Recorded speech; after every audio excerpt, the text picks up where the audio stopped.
go. I think so.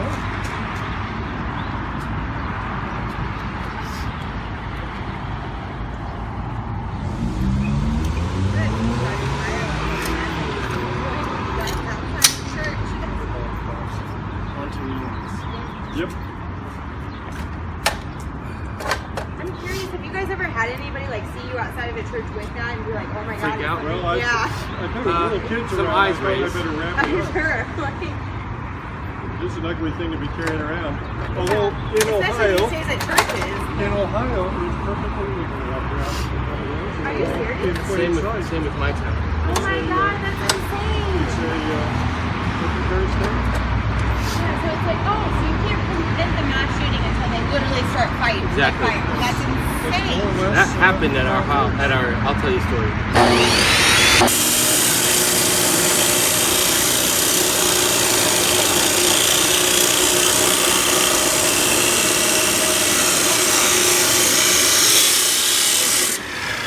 The lives lost every day are over 100, close to 109 lives a day, 38,000 lives per year, and that number has not dropped below 32,000 in over 40 years. So what that means is in 2 decades, domestically in the U.S., we have lost more lives to guns than in 250 years of foreign wars.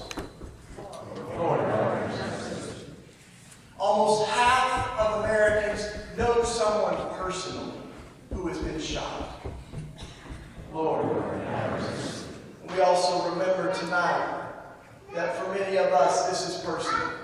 That this is something that chose us. And for others of us that this is not personal, we want to invite you to lean in and to realize that being a little closer in proximity to the pain of the world is a part of what it means to be human, and it's a part of what creates the urgency of this crisis. So loving our neighbor as ourselves means that if this is hurting somebody else, it's hurting all of us, right? If the blood of Tommy Rice is crying out from Cleveland, none of us are safe. And so we want to say that we are proud to come to your city to grieve the losses that you've experienced, but also to build on the hope that you have. If you doubt that you are aware, your voice will ring with truth. Just know I too am there. And if we doubt that we are heard, our silent deeds are louder than our shouted words. I am you, you are me, we are right where we belong. I am you, you are me, we are strong. I am you, you are me, you are me, we are right where we belong. We are right where we belong. I am you, you are me, we are strong. When I see myself, I see you. When you see me, the same is true. We focus on what's different far too much. Our difference is our beautiful, that's what's up. But I'm here to let you know that I am you. I'm here to let you know that all of this is true. When I see your face, I see mine. When you see your face, we both shine. Because God has made us in His image. We stand together and we know there's no blemish. I'm glad to be in a room with those who understand that we're all together, every woman and man. I'm here forever with my man Noah Boone. Telling y'all we gotta give praise and we're doing everything God told us to do. Because together we are strong. How about you? We are strong. How about you? We are strong. How about you? If you with us, help us too. We are strong. How about you? We're all one. We're all one. If you with us, one voice, one mind, one soul. We are strong. Here we go. I am you. You are me. We are right where we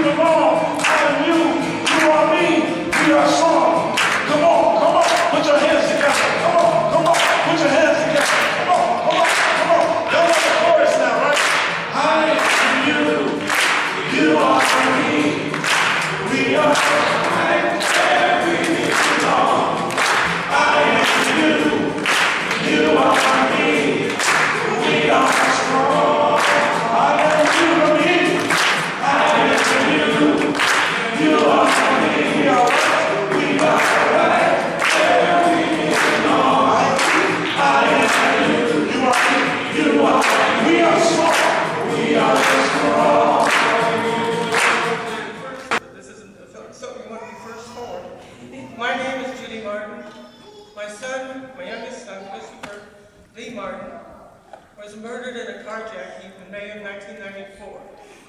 He was with two friends. It could have been a triple homicide. Thankfully, it wasn't. But he was 23. The young man that killed him was 21.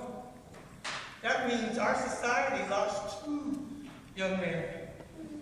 My son went in the ground. I won't see him until hopefully after this is over with. But the young man that killed him has been in prison since then. That's two huge holes in our society. Two huge holes. So to tell my story, I raised my hand for 5. 35 years ago, my first encounter, 1983. My cousin was killed, 16 years old. 2005, my son was murdered, and my other son was shot 4 times, he survived. 2008, my cousin, 19 years old, he was murdered. 2009, my nephew was riding in the car, made a wrong turn. He was shot in the head, murdered, 18 years old. And my play daughter, she was murdered, 2018, shot in the head. So I come here to speak my truth. I speak for my son. I speak for those parents who have lost their children. I do everything I can to support them. You know, that's what we need to do. You know, how do we stop the violence? My name is Tank. 5 minutes ain't a long time, but it ain't enough for me. But I'm gonna tell you how it goes. I was a young kid. I was young. I was like 12 years old growing up. You know, a single mom. My mom did her best to raise me. You know, me and father. You know, things happen growing up. I was born in the 70s, so in the 60s, a drug epidemic hit called heroin. It hit so hard that it hit our communities, messed us up. It left a lot of us fatherless. You know, man, at the end of the day, this is what we come up with. We come up with tragic losses. I've been locked up all my whole life. I've been out 10 years of my life, thank God. I'm a leader now more than I was a leader then. The reason why I'm a leader now is because the leadership that I give now is from being a gunshot wound victim. Because gangsters get shot up. Some make it, some don't. Some paralyzed, some not. And I got shot 11 times in my life. I did 11 years, and I got shot 11 times. So I'm telling you something, if you follow me. So gunshot wound victim is not, I'm just not a gunshot wound victim. I also caused violence and always made victims. Good evening, everybody.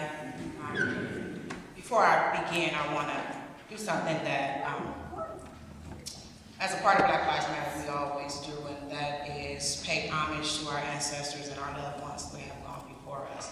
So I want to take this time to bring their presence into the room. So if you have someone that has been a victim of gun violence, or if you've lost someone to gun violence, or you know someone who has lost someone to gun violence, at this time I want you to bring their name into this space, because it's important for us to remember their names. So at this time I want to bring my 12-year-old cousin, Tamir Rice, into this space. I want to bring my son-in-law, Carl Hackman, into this space. And you don't have to just say their names. Just say their names out loud. Say their names. I know there's more. Ashe. So before I begin, November 22nd, 2014, there was a 12-year-old boy playing in a park. He was playing with a toy gun. I'm sure you all seen the video. Seconds after Tamir began to play with this gun, a police car rolled across the scene, and within a second of the police officer jumping out of the car, Tamir was shot. He died from his wounds the next day. Now, I'm not going to say that's been my first encounter with gun violence, because if I did, I would be lying. I've seen it in my community time and time again. My children growing up losing their friends to gun violence. I can't tell you how many funerals they've been to, and they're not even 25 yet. It's sad. It's sad. After the death of Tamir, I began to advocate on his behalf. I got involved with several organizations to just bring awareness Mark, the statistics that she spoke of is real. The stories that she told is real. The families that she helped are real. I'm one of them. You know, with no questions asked, she was right there. How can I help? That's how we all need to be. Because what affects one of us affects us all. If we are the community, we need to act as a community. I don't want to see my sisters, my brothers hurting because they lost a child to gun violence, when it can be prevented. When we have the power to execute this change that we want to see, when we have the power to force our legislators to change the laws, to hold folks accountable. And yes, police brutality, police violence is gun violence. I'll say it again. Police brutality, police violence is gun violence. We have seen countless stories across the country where we've seen police officers unprovoked shoot and kill without question, without answer. And families like mine are left to pick up the pieces. It's difficult. It's hard because you always have those doubters that believe that, you know, Tamir was wrong. They couldn't see him as being a 12-year-old child. They gave a description of him being 200-something pounds and 6 feet tall. In my community, that's my son. 2 years after Tamir was killed, I lost my son-in-law. He lost his wallet. He was trying to find his wallet and he had lost with all his personal effects in it. And he went out looking for it. Just so happens that somebody found it, and to me, deep in my heart, I feel like he was set up. They lured him off to where they were supposed to, and meeting him to exchange his personal belongings, and they shot him in the stomach. And he died. He left behind my daughter. She was pregnant with his second child. So my grandson came into this world not even knowing his father. And that's a story that resonates in our community every day. Every day. The lifestyle that Mr. Tank spoke about, growing up at 12 years old, seeing drugs and guns on the ground, picking it up, that's every day in our community. Our youth are crying out for help. We have to be the ones to answer that call. Thank you.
We'll hear some more stories, and then we'll start again and invite others in the crowd who have been affected by gun violence to also take a turn at the anvil.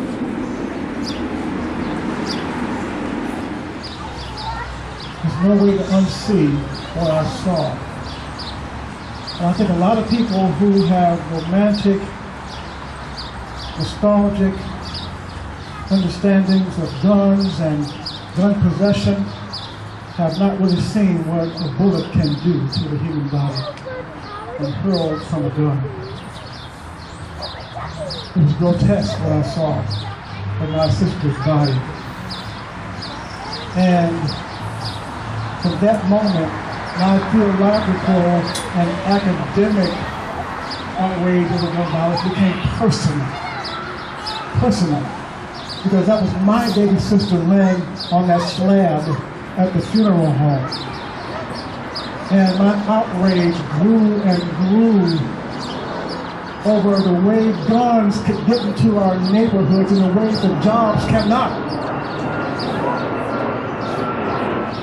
So I began to detest guns. And I believed then, as I believe now, that the only good gun was a melted gun. A melted gun. And we have got to work collectively to end America's idolatrous love affair with guns. With its modern day idolatry. Form a line behind her. Other folks that weren't a part of the program tonight, if you've been impacted by gun violence, you can take the hand.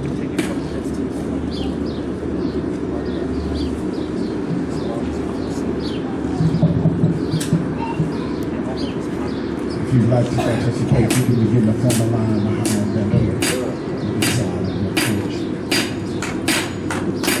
All right. Yes.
Jennifer McClure, my sister.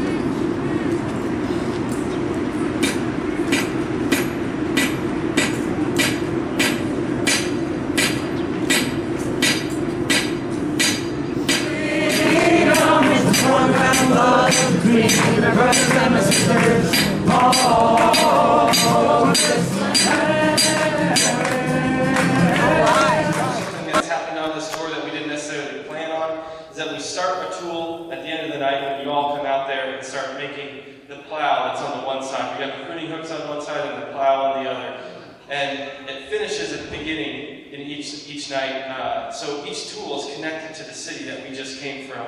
And we'll be taking that tool that you all helped start tomorrow to State College in Penn State, and we'll finish it there as well. So it's this beautiful chain of transformation and hope that's being connected across the country. So we call this a MATTOCK. It's a M-A-T-T-O-C-K. It's a multi-purpose tool. It's basically a tool that has two different tools on either side of it. So that means we went from semi-automatic to MATTOCK. And that's the direction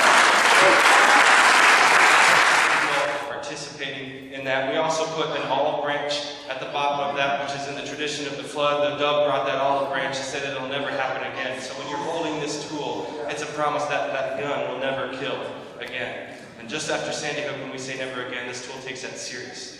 So thanks so much for having us in your town and all of the great people. There are so many great people that are doing the work out before guns, Pilgrim Church, and all the other organizations that are back here that you're going to hear from still, and the people who shared from their hearts tonight. All over this country and all over the world. As soon as we started doing this, we started getting these images from folks in Mozambique that turned semi-automatics into saxophones. Come on.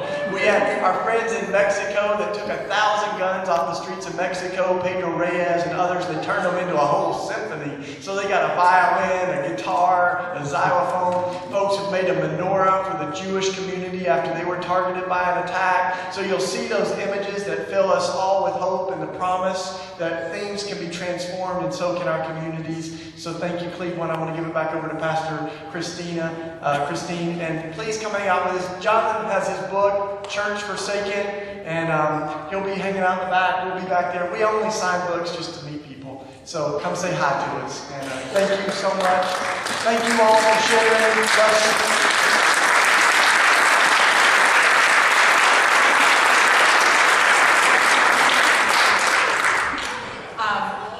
Pastor Kelly and I worked together on this. We were partners in this effort. Pastor Kelly provided the facility, and we came in with all these people. So I know she has something she wants to say to all of you, so listen up.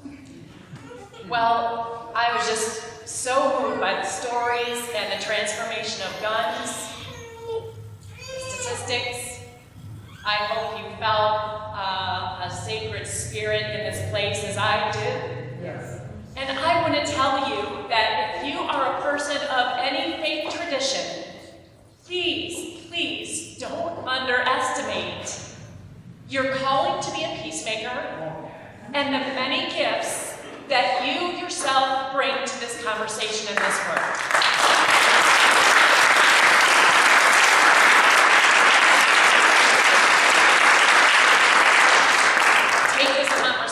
Back to your respective faith communities. If you are a person of the Christian faith, we have heard a Good Friday and Easter message all rolled into one tonight.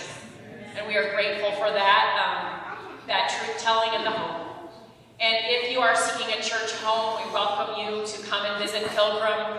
We are an open and affirming, just peace, sanctuary church, and we would be glad to see you again. Thank you so much for coming.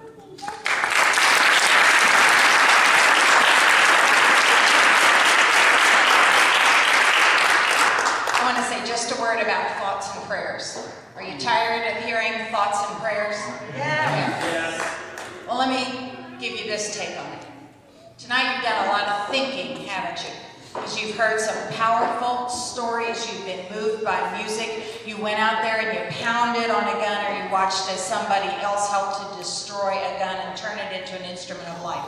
You have all these thoughts in your head. Use those thoughts to say, no more. This will not happen in my community anymore. This will not happen in my country anymore.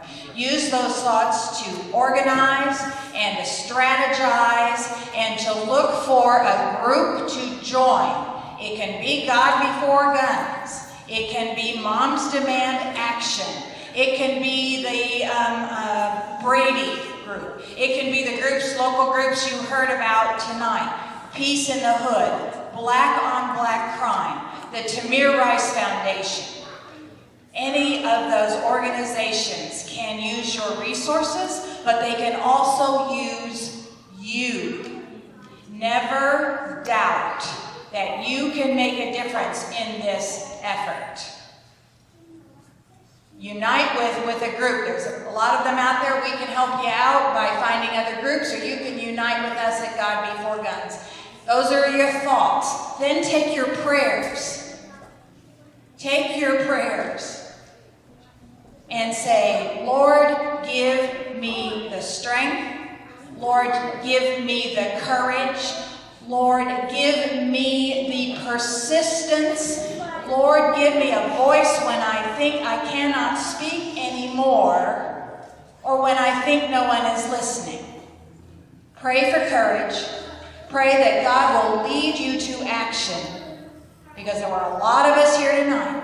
We have a lot of voices. They will be heard in Columbus, Ohio, if you stand up against the latest gun bill that says anybody can carry a gun concealed with no training and no background check. We'll tell you how you can fight that bill.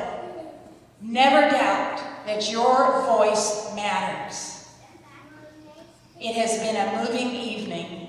And I just want to offer a blessing over this evening and over every single one of you who came.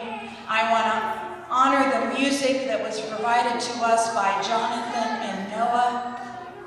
I want to offer traveling mercies to Shane and to Mike and to Katie Jo.